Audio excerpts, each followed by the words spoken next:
Sir আমি কিছুই পারি না, একদমই কিছু পারি না, আমি একদম জিরো লেভেল থেকে শিখতে চাই, তাদের জন্য এই ভিডিওগুলো। Just you have to know I proper way. শুধুমাত্র তোমাদেরকে জানতে হবে কিভাবে আর শিখবো, সুন্দর একটা প্রপার ওয়ে, রাস্তা, সুন্দর একটা সঠিক রাস্তাটা ডিটারমাইন করতে, তাহলে তোমরা পারবে। আসসালামু আলাইকুম ওয়া রাহমাতুল্লাহি ওয়া বারাকাতুহু। Hi students, welcome back to Ready for Careers. So let's get started our class. We will learn today we will learn future indefinite tense or future simple tense. আজকে আমরা শিখবো ফিউচার ইনডিফিনিট টেন্স, বা এটাকে আবার simple টেন্সও বলা হয়, ঠিক আছে? ফিউচার সিম্পল টেন্স, এটা আমরা শিখবো। এই ক্লাসের মধ্যে আমরা কি কি বিষয় শিখবো সেটা আমরা ছোট করে জেনে নিই।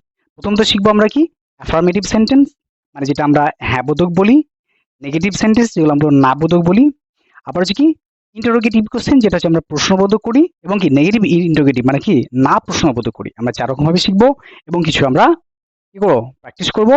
সঙ্গে তোমাদেরকে আমি হোমওয়ার্ক দেবো, সেই হোমওয়ার্কগুলো তোমরা করবে, বা প্র্যাকটিস সেট দেবো, কিছু একটা তোমাদেরকে দেবো, তোমরা প্র্যাকটিস করবে।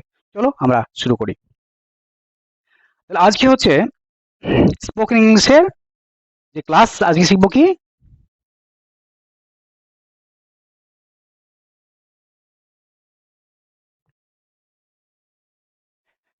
Future indefinite.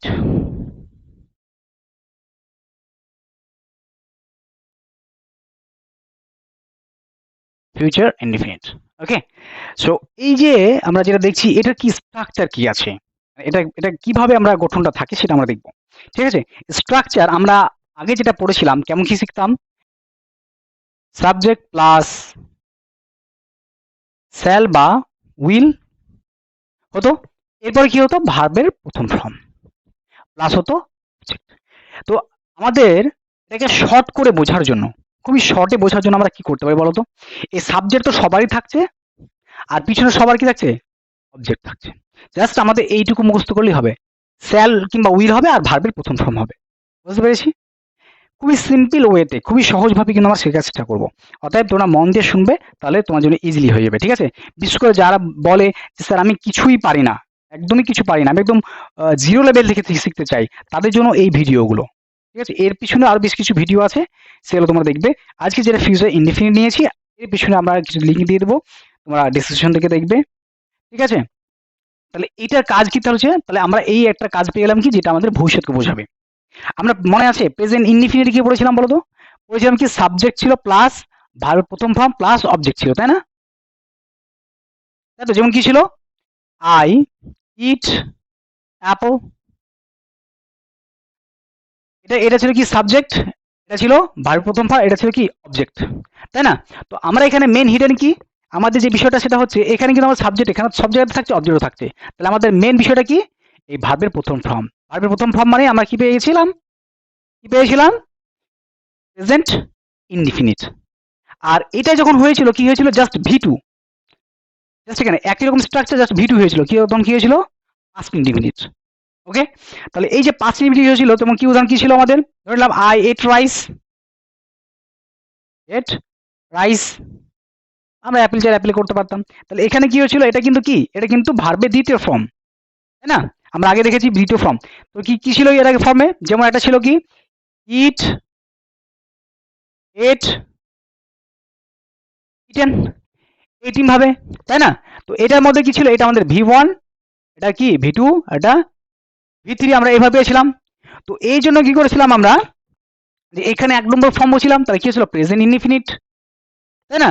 আর এটা কি ছিল, পাস্ট ইনডিফিনিট, ঠিক আছে? তাহলে এখানে কিন্তু আমরা পেয়েছিলাম বিষয় দুটো। ওকে, তাহলে জাস্ট এখানে ভি2, সরি ভি1, আর এখানে পেয়েছিলাম আমরা ভি2, ব্যাস এই ফরম্যাটটা। কিন্তু ফিউচার ইনডিফিনিটের ক্ষেত্রে এটা কিন্তু এই 3 নম্বরটা ব্যবহার হবে না, হ্যাঁ? এটার ক্ষেত্রে কি হচ্ছে, জাস্ট একটা শ্যাল বা উইল অ্যাড করে তার সঙ্গে ভার্বের প্রথম ফর্ম লাগাচ্ছি আমরা। আচ্ছা, কিছু সহজ, আজকে তোমরা বুঝতে পারছো ইনশাআল্লাহ। যদি বুঝতে সমস্যা হয় তখন আমাদেরকে লিঙ্কে আমাদের রেজিস্ট্রেশন মেসেজ করবে বা আমাদের টিমের সঙ্গে যোগাযোগ করবে, হেল্প করাবে ইনশাআল্লাহ। ওকে, তোমরা কমেন্ট করবে, ঠিক আছে? সবচেয়ে বড় বিষয় হচ্ছে কমেন্ট করলে আমরা দেখতে পাবো, সেখান থেকে আমরা চেষ্টা করবো সেটাকে ডাউটগুলো ক্লিয়ার করা। ওকে, তাহলে এখানে কি হলো, আমরা এই বিষয়গুলো পেলাম, তাই না? পাস্ট ইনডিফিনিটে এবং প্রেজেন্ট ইনডিফিনিট এবং পাস্ট ইনডিফিনিটে। এবার আমরা এখানে কি দেখছি, আমরা ফিউচার ইনডিফিনিট। তাহলে এই তিনটের মধ্যে আশা করছি তুলনামূলক সেটা বোঝা গেছে, তুলনামূলক যে বিষয়টা, সেই বিষয়টা বোঝা গেছে। আর এখানে জাস্ট কি হচ্ছে, এটার সঙ্গে যদি আমি জাস্ট উইল লাগিয়ে দিই, মানে কি আই উইল ইট অ্যাপল। ব্যাস, এটা কিন্তু হয়ে গেল ফিউচার ইনডিফিনিট। ওকে, তার মানে এখানে কি আই ইট অ্যাপল, আমি আপেল খাই, আই উইল ইট অ্যাপেল, আমি আপেল খাবো। ঠিক আছে, আমরা একটা কাজ করি, এখানে রাইসটাকে চেঞ্জ করে অ্যাপেলটাই করি, আমাদের এই সেটার সঙ্গে সেটিং হয়ে আছে। তাহলে কি হচ্ছে I eat Apple, I eat Apple, তাহলে কি হবে, সরি আই ইট অ্যাপল কি হয়েছিল, আমরা আপেল খাই, আর এখানে কি হলো I ate Apple, I ate Apple. তাহলে আই ইট অ্যাপল বলতে কি আমি খাই, আমি আপেল খাই, আর এটা কি আই এট অ্যাপল মানে আমি সরি আমি আপেল খেয়েছিলাম। ওকে, তাহলে এই আজকে সিম্পল হয়ে গেছে। আর জাস্ট এখানে কি এই যে যেটা আছে এটার সঙ্গে জাস্ট একটা উইল লাগিয়ে দিলে কি হবে, আমি ভাত মানে আপেল খাবো, আই উইল ইট অ্যাপল, আমি আপেল খাবো। ওকে, এই যে ফরম্যাটটা আমরা বুঝে গেলাম, তাই না? ওকে, তাহলে আমরা আশা করছি আমরা সহজ সহজ হয়ে গেছে। এবার আমরা কি করব, এইটাকে আমরা বিভিন্ন রকম কাজ এক্সপ্লেন করে বুঝিয়ে দিই। এখানে কি ছিল, সাবজেক্ট ছিল প্লাস ভার্ব প্লাস এখানে অবজেক্ট ছিল, তাই না? ওকে, সাবজেক্টটা কাকে, যার বিষয়ে বলা হয়, আবার সেই সাবজেক্টটা এখানে সাবজেক্ট বা ডুয়ার হয়। ওকে, ডুয়ার মানে যে করে বা যার দ্বারা করা হয় এমন কিছু। তাহলে কি, যেমন কি আমি কাজটা করছি, তাহলে কি সাবজেক্ট, ধরো আমি কোনো একটা কাজ করি, ধরো এই অ্যাপেলটা দিয়ে বুঝিয়ে দিই, সাবজেক্টকে, কে কাজটা করছে, আমি করছি, আইটা কি, আইটা হলো সাবজেক্ট, আমি করছি মানে আমি ডুয়ার, এই জন্য আমি সাবজেক্ট হয়ে গেলাম। এরপরে কি আছে, এরপরে যে কোনো একটা আমরা নিব, যার জন্য যেটা বসে দেয় সেটা ইচ্ছা মতো নিব এমনটা নয়, তবে এখন মডার্ন ইংলিশের ক্ষেত্রে উইলটা সব জায়গাতেই চলছে, অতএব আমরা বসতে পারি আই উইল, আই শ্যাল হয়, তো আমরা আইলও ব্যবহার করতে পারি। ওকে, শর্টকাটের জন্য আমরা যেহেতু স্পোকেনের জন্য আমরা ভাবনা চিন্তা করছি বিশেষভাবে, সেই জন্য আমাদের উইল সব জায়গাতে আমরা বসাবো, শ্যাল ট্যাল ভাবার অতটা প্রয়োজন নেই। ঠিক আছে, তাহলে আই উইল, এবার কি আছে, আমি কি করি, খাই, জাস্ট একটা ইট, খাই হয়ে গেল আই উইল ইট, তাই না, মানে আমি খাবো। এবার সঙ্গে কিছু কথা হচ্ছে, আমি কি খাবো, আপেল খাবো, ব্যানানা খাবো, না অন্য কিছু খাবো, আমি তখন কথা দিলাম ব্যানানা, তাহলে কি হবে আই উইল ইট ব্যানানা। তো এরকম সিমিলার, ঠিক আছে, তাহলে কি হলো, এবার কিন্তু আমি এইটাকে মুছে দিচ্ছি, ঠিক আছে, এটাকে আমরা কি করছি, মুছে দিচ্ছি, আমি কিন্তু আর এটা লিখবো না। এবার আমরা কি করবো, জাস্ট এইখান থেকে কিন্তু জায়গাটা আমরা খালি বের করবো। আচ্ছা, আমি কি করতে চাইছি, তো আমি কাজ করব, কি করব, কাজ করব, উইল ওয়ার্ক, উইল ওয়ার্ক মানে কি, এটা ওয়ার্কটা কি প্রথম ফর্ম, ভার্বের প্রথম ফর্ম, তাহলে উইলটা লাগালাম, কি হলো, কাজ করব হয়ে গেল, ওয়ার্ক মানে কাজ করা, উইল ওয়ার্ক মানে কাজ করব। এবার কাজ করবো কেন বলছি, আমি আমার জায়গা থেকে বলছি, যদি তুমি বলো তোমার জায়গা থেকে বলি তাহলে তুমি কাজ করবে হয়ে যাবে।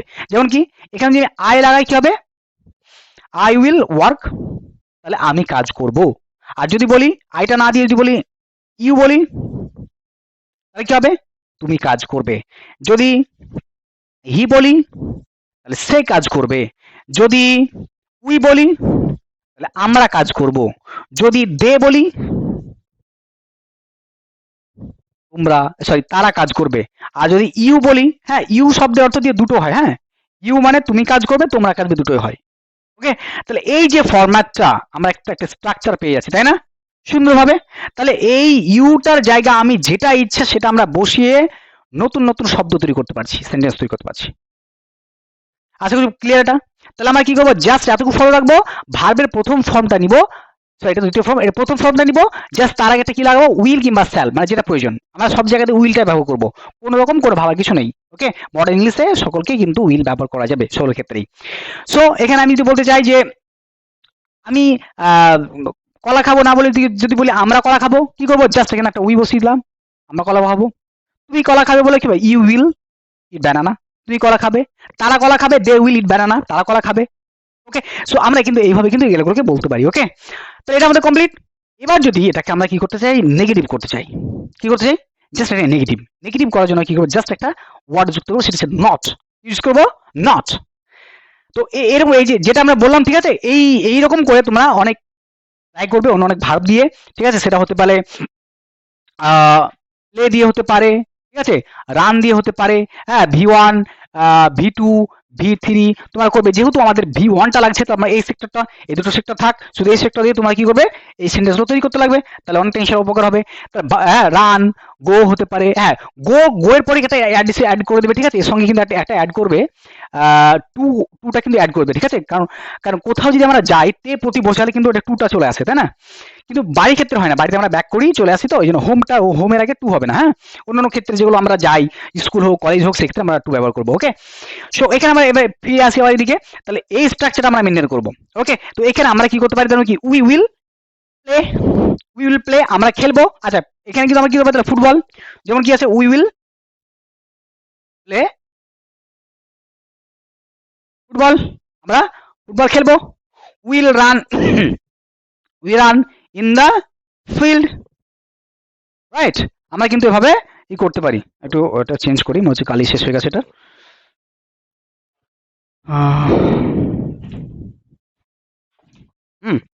ওকে, তাহলে কি হলো, run in the field, we will run in the field, আমরা মাঠে দৌড়বো, ঠিক আছে, এরকম টাইপের কিন্তু আমরা করতে পারি। We will go to school,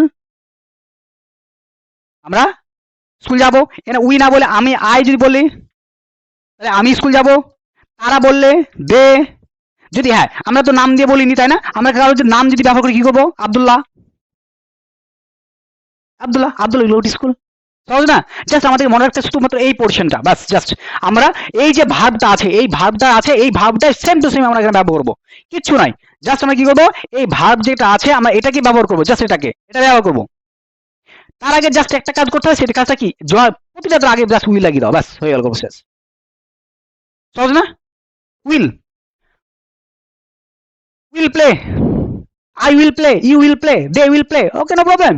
তারপরে কি, রান, জাস্ট লাইক উইল, কি you will run, they will run, he will run, she will run, যত কাছে কারণ নাম লাগিয়ে দাও, রান, ঠিক আছে, Abdullah will run, Shamima will run, ইত্যাদি লাগিয়ে দাও। যদি তুমি ভাবো দুজনের নাম নিবো, সামিমা না আব্দুল্লাহ উইল রান, তুমি ভাবো তিনজনে নিবে, ঠিক আছে, তাহলে তুমি তিনজনের নাম করে দাও, Abdullah, Samima and Abir will run বা প্লে, গো টু স্কুল, যেগুলো ইচ্ছে তুমি বলে দাও, কোনো সমস্যা নেই, ইজি না, ইজি। ওকে, তাহলে এবার আমরা কি করি, এবার আমরা চলে আসবো এটাকে নেগেটিভের দিকে। ওকে, তাহলে নেগেটিভ করার জন্য আমরা কি করবো, জাস্ট একটা ওয়ার্ড যুক্ত করবো, সেই ওয়ার্ডটা হচ্ছে নট। এই নটটা আমরা কোথায় যুক্ত করবো, নটটা যুক্ত করবো স্যাল এবং উইলের পরে, মানে ঠিক এই জায়গাটা আমরা নট যুক্ত করবো। ওকে, স্যাল এবং উইলের পরে আমরা নটটা যুক্ত করবো। সরি, যেমন এখানে কি আছে, Abdullah will go to school, তাহলে জাস্ট এখানে নটটা যদি ঢুকিয়ে দিই কি হলো, এই যে জাস্ট এখানে আমরা নটটা ঢুকিয়ে দিলাম, কি হলো, Abdul not go to school, মানে আব্দুল্লাহ স্কুল যাবে না। তো এটা এক্ষেত্রে সেম, ঠিক আছে, এখানে কি হবে, সেম। তাহলে আমরা যদি বলি যে এখানে স্যাল প্লাস নট প্লাস ভার্বের প্রথম ফর্ম, হবে না, তাহলে আমরা চলে এদিকে ফোকাস করি, কি হবে, I will not go to, একটু স্পেস দিই, গো টু স্কুল। ওকে, তাহলে কি হলো, আমি স্কুল যাবো না। যদি হি বলি তাহলে he will not go to school, যদি উই বলি তাহলে we will not go to school, যেটা ইচ্ছা আমাদের আমরা সেভাবে কিন্তু ব্যবহার করে আমরা এটাকে সুন্দর করে স্ট্রাকচার করতে পারি, রাইট। আজকে এটা সময় সহজ হয়ে গেছে। চলো এবার এটাকে আরো কয়েকটা উদাহরণ দিয়ে দেখি, আমরা প্লে দিয়ে দেখি কি হবে।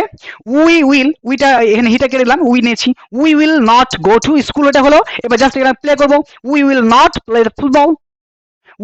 প্লে ফুটবল, আমরা ফুটবল খেলবো না। আর জাস্ট নটটা না থাকলে কি হবে, আমরা খেলবো। আর যেখানে একটা নট লাগিয়ে দিলাম, বাস কি হলো, আমরা খেলবো না, রাইট। এখানে কিন্তু কি প্লে ফুটবল। ওকে, তাহলে কি উই উইল প্লে ফুটবল, আমরা ফুটবল খেলবো, উইল নট প্লে ফুটবল, আমরা ফুটবল খেলবো না, বুঝে গেছে। ওকে, তাহলে এটা আমাদের ক্লিয়ার হয়ে গেল। এবার আমরা প্রশ্ন তৈরি করব। ওকে, তাহলে প্রশ্ন তৈরি করার জন্য আমরা আবার এই সাইডে ফিরে আসি, এই নটটা কেটে দিই এখান থেকে। ওকে, এইটার জন্য আমাদের ছোট্ট একটা কাজ করতে হবে, সেই কাজটা হলো এই যে উইলটা আছে না, উইলটা আমরা আগে বসিয়ে দেবো। উইলটা আমরা কি করবো, আগে বসিয়ে দেবো। আগে বসলে কিন্তু আমাদের কি হবে, কাজটা কিন্তু সিম্পল হয়ে যাবে। চলো আমরা দেখি। তাহলে এখানে উই আছে আর উইলটা এখানে, তাহলে আমরা কি করলাম, এই উইলটাকে চলো আমরা এই নিচের দিকে নিই, ঠিক আছে। যেমন I will go to school. Okay, তো এটা কি করলাম, এই উইলটাকে নিয়ে এসে আগে বসিয়ে দিলাম, will I go to school. আর এইটা যেটা ইয়ে ছিল, মানে ফুল স্টপ ছিল, সেটাকে আমরা কি করলাম, কোশ্চেন মার্ক করে দিলাম। এটাকে একটু সাইডে হটিয়ে দিই, যেহেতু ওটা ওর ক্ষেত্রে। ওকে, তাহলে কি হলো, will I go to school, will I go to school, আমি কি স্কুল যাব? আই না বলে যদি বলে আমরা উই বলি কি হবে, will we go to school, আমরা কি স্কুল যাব, আমরা কি স্কুল যাব। এই রকম করে আমাদের সেন্টেন্স তৈরি করতে হবে। যদি গো টু এর জায়গায় না যদি প্লে হয়, প্লে ফুটবল, একই রকম ব্যাপার।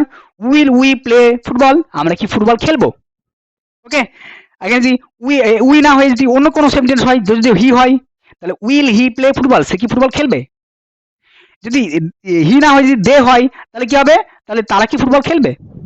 Okay, it's easy. Okay, no problem. Because English is easy. If you use your brain and just you have to know a proper way. শুধুমাত্র তোমাদেরকে জানতে হবে কিভাবে আর শিখবো, সুন্দর একটা প্রপার ওয়ে, রাস্তা, সুন্দর একটা সঠিক রাস্তাটা ডিটারমাইন করতে, তাহলে তোমরা পারবে। ওকে, এবার এটা হচ্ছে, এবার এটা তোমার গেল নেগেটিভ, সরি এখানে হয়ে গেছে আমাদের অ্যাফার্মেটিভ, এটা হয়ে গেছে আমাদের এই যে নেগেটিভ, এবং এটা হলো আমাদের কি ইন্টারোগেটিভ। এবার নেগেটিভ ইন্টারোগেটিভ করতে চাইলে কি করবো, জাস্ট আমরা এখানে কি করবো, এই যে এখানে ছিল না, এখানে কিন্তু আমার যেখানে নট ছিল এই নটটা রেখে গেল, মানে এই যে এখানে আমাদের নটটা ছিল, তাই না, এই নটটা কি হচ্ছে, নটটা জাস্ট আমাদের আগে চলে আসবে। ওকে, মানে এই যে আব্দুল্লাহ উইল, এরপর নট বসিয়েছিলাম, তাই না, এই নটটা যেখানে আছে ঠিক এখানে থাকবে, আর উইলটা যেমন আগে চলে আসলে আগে হয়ে যাবে, মানে নটটা নটের জায়গাতেই থাকবে। ওকে, তাহলে কি হলো, Abdullah will not go to school, Abdullah will not go to school, মানে এই আগেটা কি পেয়েছিলাম, আব্দুল্লাহ কি স্কুলে যায়, আমরা কি স্কুলে যাই, হ্যাঁ সে কি স্কুলে যায়, যেমন এখানে গেছে we will not go to school, sorry এটা তো পরে আমি এক্সাম নিলাম, হ্যাঁ নটটা বাদ যাবে, ঠিক আছে, will we go to school, আমরা কি স্কুল যাব, আমরা কি স্কুল যাব, we will he play football, সে কি ফুটবল খেলবে, উইল দে প্লে ফুটবল, তারা কি ফুটবল খেলবে, এরকম প্রশ্ন হয়েছিল। এবার জাস্ট আমরা কি করলাম, এর পরে এই যে উই এর পর একটা নট লাগিয়ে দিলাম, তাহলে কি হলো, তাহলে হয়ে গেল এটা, will not go to school, আমরা কি স্কুল যাব না, আমরা কি স্কুল যাব না, প্রশ্ন হয়ে গেল, তাহলে নেগেটিভ প্রশ্ন হয়ে গেল। আর এখানে কি আছে, দে প্লে ফুটবল, তাই না, তাহলে আমরা কি করলাম, উইল দে নট, জাস্ট এখানটা নটটা দিলাম, তাহলে কি প্লে ফুটবল, হ্যাঁ তারা কি ফুটবল খেলবে না, হি থাকলে কি উইল হি প্লে ফুটবল, হ্যাঁ তাহলে কি হলো, সে কি ফুটবল খেলবে না, বুঝে গেছে। তো এটা হচ্ছে খুবই সিম্পল একটা সহজ একটা বিষয়, এটাকে জটিল করা যাবে না। তাহলে আমরা ছোট্ট করে সিম্পল ভাবে আমরা এই সাইডে বলে দিই, দিয়ে হালকা করে বলে আমরা শেষ করবো এটাকে। ওকে ওকে, তাহলে একটা সেন্টেন্সকে নিয়ে আমরা করছি, আই উইল প্লে ফুটবল। ওকে, মানে আমি ফুটবল খেলি, সরি আমি ফুটবল খেলবো, মাই মিস্টেক, আমি ফুটবল খেলবো। আর এখানে যে প্রশ্ন করি কি, জাস্ট উইলটা যে আমরা আগে নিয়ে আসি কি, উইল আই প্লে ফুটবল, তাহলে কি হলো, তাহলে আমি কি ফুটবল খেলবো, আমি কি ফুটবল খেলবো, প্রশ্ন কি আছে। এবার আমরা কি করবো, নেগেটিভ প্রশ্ন তৈরি করবো, নেগেটিভ প্রশ্ন, তাহলে নেগেটিভ প্রশ্ন করার জন্য আগে নেগেটিভ সেন্টেন্সটা বলবো আমরা, তাহলে কি নেগেটিভটা সেন্টেন্স বলতে কি হবে, এখানে কি হবে, আই উইল, এই যেটা আছে আই উইল প্লে ফুটবল, আমি ফুটবল খেলবো, আমি ফুটবল খেলবো। এবার এগিয়ে হচ্ছে আমি কি ফুটবল খেলবো না, তাহলে কি হচ্ছে, আমি যেটা আছে সেটা বসাচ্ছি আগে, আই উইল প্লে ফুটবল। এই যেটা ফাঁকা রেখেছি কেন বলতো, এই যেটা একটা সেন্টেন্স ওয়ার্ড ঢোকানোর জন্য, সেই ওয়ার্ডটা কি বলো তো, বলো বলো, আমি একটু পজ করছি, মানে তোমরা একটু পজ করো, টাইপ করো, টাইপ করার পরে তোমরা কি করবে, তোমরা আবার ভিডিও কন্টিনিউ করবে, এবং ঠিক হয়েছে না ভুল হয়েছে দেখবে। ওকে, যদি এটা easy, I will not, I will not play football, আমি কি সরি আমি ফুটবল খেলবো না, আমি ফুটবল খেলবো না। এবার প্রশ্ন করতে কি হবে, জাস্ট উইলটাকে আগে নিয়ে আসবো, সেম এর আগের মতোই, তাহলে কি হবে, will I not play football, আমি কি ফুটবল খেলবো না। এখানে আরেকটা শর্ট একটা ব্যাপার আছে, এই উইল নট কে ওন্ট বলা হয়, ওন্ট, ঠিক আছে, ওন্ট, ঠিক আছে, এইটা W apostrophe, sorry WON apostrophe T, won't. তাহলে এখানে আমরা কি বলতে পারি, এটাকে আই ওন্ট প্লে ফুটবল, এটা না বলে কি বলতে পারি, I won't play football, I won't play football. আর আর যখন আমরা এখানে যখন ওন্ট বসাবো, তখন কেমন হবে, ওন্ট, আচ্ছা এই সেন্টেন্সটা আমি লিখে দিই, হ্যাঁ তাহলে ভালো হবে, ওন্ট আই প্লে বল। এখানে তোমরা ভাবতে পারো যে নটটা কোথায় গেল, এই নটটা কিন্তু এর সঙ্গে যুক্ত হয়ে গেছে, এই জন্য এই আকারটা ধারণ করার জন্য এই আয়ের পরে কিন্তু আমাদেরকে আর নট লিখতে হচ্ছে না। আশা করছি তোমরা এই বিষয়টা টোটালটা সুন্দরভাবে ক্লিয়ার হয়ে গেছে। যদি তোমাদের কোনো রকম সমস্যা থাকে তাহলে তোমরা কি করবে, কমেন্ট বক্সে তোমরা কমেন্ট করবে, ওকে। এবং আরো পিছনে যে বেশ কিছু ভিডিও যেগুলো আমাদের আছে সেই ভিডিওগুলো দেখতে চাইলে তোমরা ডিসক্রিপশন বক্সকে চেক করবে বা আমাদের প্লেলিস্টে চেক করতে পারো, ওকে। বা পিছনে যে ভিডিও আছে সেই ভিডিও তোমরা দেখতে পারো। আর যদি মনে হয় যে এই ভিডিওটা তোমাদের জন্য হেল্পফুল হয়েছে এবং খুব সহজ হয়েছে, তাহলে তোমরা অবশ্যই আমাদেরকে কি করবে, কিছু বলার নেই, subscribe, like and share, okay. So overall I am to say something, আমি সবগুলো মিলিয়ে বলতে চাই যে এই বিষয়টা যদি তোমরা যদি স্ট্রাকচারটা ভালোভাবে বুঝতে পারো, তাহলে কিন্তু এই মানে ফিউচার ইনডিফিনিট নিয়ে কিন্তু আর কোনো সমস্যা হবে না, ওকে। কোনো সমস্যা হবে না, কারণ কি এই চারটে টপিক চারটে জিনিসই হয়, আমি কিছু একটা বলবো, নালে আমি কোনো কিছু করবো কিংবা করবো না, কিংবা আমি কি করবো প্রশ্ন করা, কিংবা আমি কি প্রশ্ন করবো না, এই বিষয়গুলো করা, ওকে। এই চার ধরনের কিন্তু বিষয় আমাদের হয়, ওকে। অতএব আমরা এই সেন্টেন্স গুলো আমরা ইজিলি বলতে পারবো, বিষয় আশা করছি কোনো সমস্যা হবে না। সো আফটার অল আমি যেটা বলতে চাইছি তারপরে কি বিষয়টা বলতো, যে এই যে স্ট্রাকচার গুলো তোমরা দেখলে, এরপর তোমাদের প্র্যাকটিস প্রয়োজন, তাই না? আমাদের প্র্যাকটিস প্রয়োজন, প্র্যাকটিসের জন্য তো কিছু নোটস প্রয়োজন, এবং সেগুলো তোমরা প্র্যাকটিস করবে, সেগুলোকে স্টাডি করবে এবং দরকার আমাদেরকে সেন্ড করবে, ওকে। তো আমি বলে দিই তোমরা কিভাবে কি করতে পারো। তোমরা যদি ভাবো যে আমরা প্র্যাকটিস করবো স্যার, তোমরা আমাদেরকে কমেন্ট করবে, ইনশাআল্লাহ আমি ডিসক্রিপশন বক্সে আমি মেনশন করে দেবো এর এর বিষয়ে একটা পিডিএফ তৈরি করবো বা একটা ওয়ার্ড ফাইল তৈরি করবো, যে কোনো কিছু একটা তৈরি করবো। পিডিএফটা সবচেয়ে বেশি ভালো হয়, সবার জন্য সুইটেবল হয়ে যায়, অনেক সবাই ওয়ার্ড ফাইলের হয়তো স্ট্রাকচার গুলো বা ছকটক গুলো তো এদিক ওদিক হয়ে যেতে পারে, পিডিএফ গুলো বানিয়ে দেবো আমরা। সেই পিডিএফটাকে ফলো করে তোমরা কি করবে, তোমরা সুন্দরভাবে তার কপিটা করবে এবং সেভাবেই করবে, ওকে। এবং আমাদের ওয়েবসাইট ভিজিট করতে পারো যদি তোমরা ভাবো। আর স্পেশাল একটা বিষয় আছে, তোমরা যদি ভাবো যে আমরা স্যার আপনার কাছে কোচিং করতে চাই বা স্পোকেন ইংলিশ ক্লাস করতে চাই, ও অলসো ইউ আর ওয়েলকাম, ওকে। তো সেই জন্য আমরা কি করবো, আমার সঙ্গে যোগাযোগ করতে পারো এই নম্বরে 9733 001 and 003, ওকে। এই নাম্বারে তোমরা কন্ট্যাক্ট করবে, ইনশাআল্লাহ আমাদের টিম হোক বা আমি হোক, যে থাকবো না কেন, আমরা তোমাদের হেল্প করবো, ওকে। আর thank you, have a good day, আসসালামু আলাইকুম ওয়া রাহমাতুল্লাহি ওয়া বারাকাতুহু, বাই বাই।